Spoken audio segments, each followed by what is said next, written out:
Alors je suis avocat à la fois à Montpellier et à Paris. Je suis spécialisé en droit des nouvelles technologies, de l'informatique et de la communication. Je suis avocat et je suis particulièrement sensible aux questions relatives à la technologie. Sur le sujet de la reconnaissance faciale.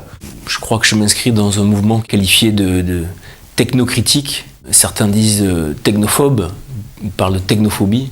Pourquoi pas ? C'est vrai qu'aujourd'hui on entend beaucoup parler de cette problématique, à la suite notamment de l'expérimentation qui a eu lieu dans la ville de Nice. C'est très dangereux, parce que ça s'inscrit dans une propagande.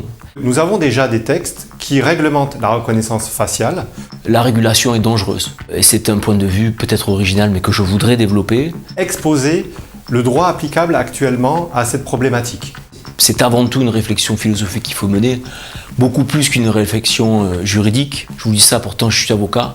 Il faut que les lois avancent. Et est-ce qu'on peut arrêter ce qu'on nous présente comme le progrès ? Et il nous appartient également à nous, en tant que citoyens, d'échanger, de débattre de ces sujets-là. Il faut réfléchir aux questions que ça pose en profondeur. Parce que ce n'est pas du tout sûr, et on en est quasiment certain, que notre réglementation, qui vient pourtant de changer, est adaptée. Tout ça crée des normes.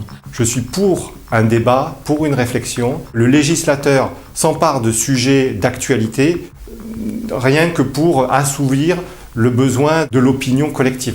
L'idée de dire de toute façon on ne peut rien faire, c'est quelque chose qui n'est pas satisfaisant, y compris intellectuellement. Je crois que ce qui fait l'homme, c'est justement sa capacité à résister. Qu'il en dépend de notre liberté, de notre vie privée, du traitement de nos données personnelles.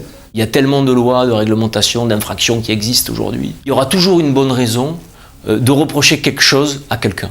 La reconnaissance faciale peut être utile dans certains cas. Les effets positifs sont des chevaux de Troie, pour moi.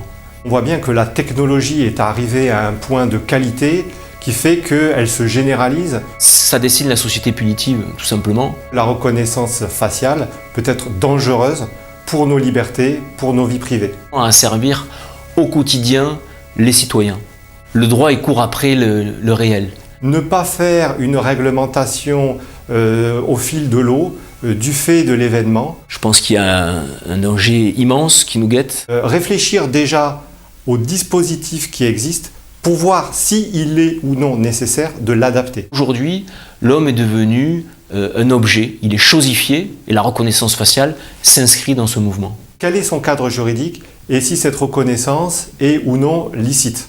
Je pense qu'on n'est plus capable d'interdire et il y a des choses pourtant, je crois, contre lesquelles il faudrait qu'on se dresse tous